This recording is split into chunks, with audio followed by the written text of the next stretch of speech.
Ista'iddu. Alhamdulillah, sebelum belajar kembali mengenai kisi-kisi untuk nanti ujian di hadis arba'in nomor 10 dan 11, maka dicatat poin-poin pentingnya saja yang akan nanti muncul ketika di ujian. Bismillahirrahmanirrahim. Allahumma anfa'na bima 'allamtana wa 'allimna ma yanfa'una wa zidni ilman. Rabbi zidni ilman warzuqni fahman wa amalan mutaqabbal. Ayo yang Iwan, sudah siap catatannya atau pada yang ngitung kancing we nanti? Ayo dipersiapkan catatannya. Baik, bagian dari adab ketika ada yang berbicara di depan, semua aktivitasnya di hold dulu, ya. Udah siap? Hadis yang ke-10 tentang doa dan makanan yang halal.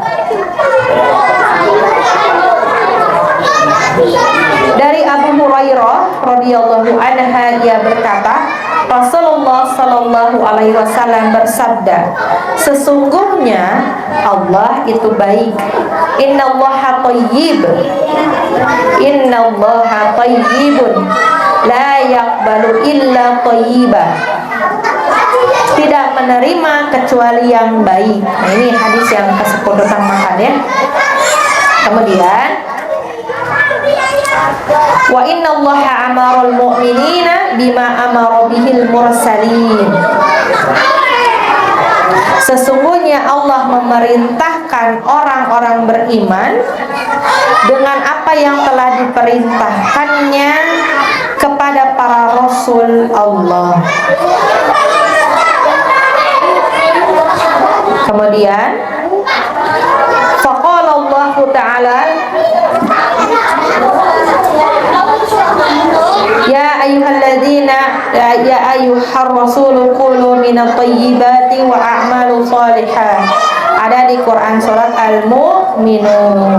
Jadi hadisnya sampai tadi. Kemudian Rasul juga bersabda melalui firman Allah di Quran surat Al-Mu'minun yang ayat 51. Hai Rasul-Rasul, makanlah dari makanan yang baik dan kerjakanlah amal yang shalih. Kemudian lanjut, waqala, kemudian berkata lagi Rasul, ya ayyuhalladzina amanu kulu min thayyibati ma razaqnakum. Summa dzakara rajula yutilul safar as'atal akbar. Kemudian, hai orang-orang yang beriman, kata Rasulullah, makanlah di antara rizki-rizki. Ini di firman Allah, ya, Quran surat Al-Baqarah ayat 172.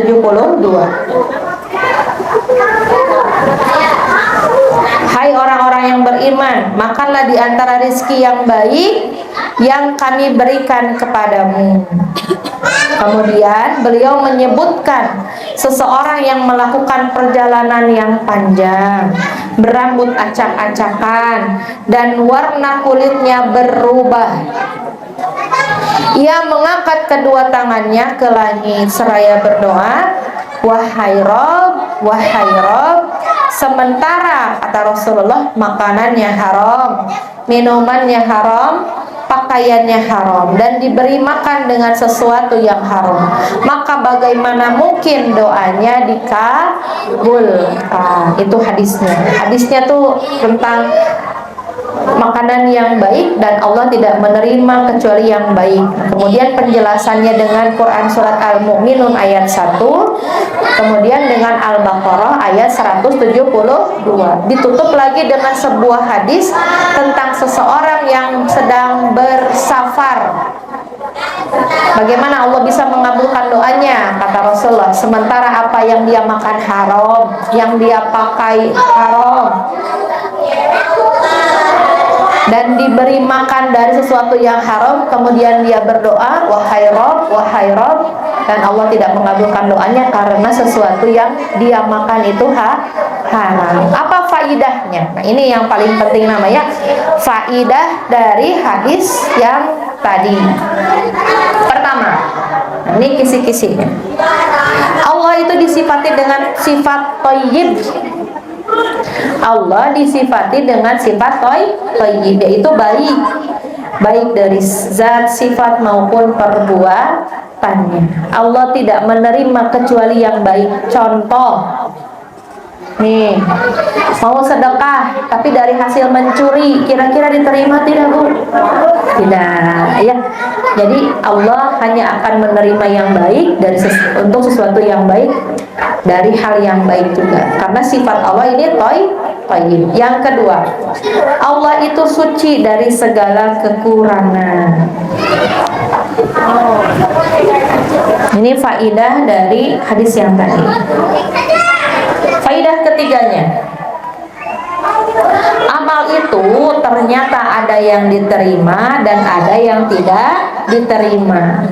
Dan salah satu penyebab amalan tidak diterima adalah mengkonsumsi makanan, minuman yang atau memakai pakaian yang haram. Haram dalam bentuk zatnya dan haram dalam bentuk sifatnya.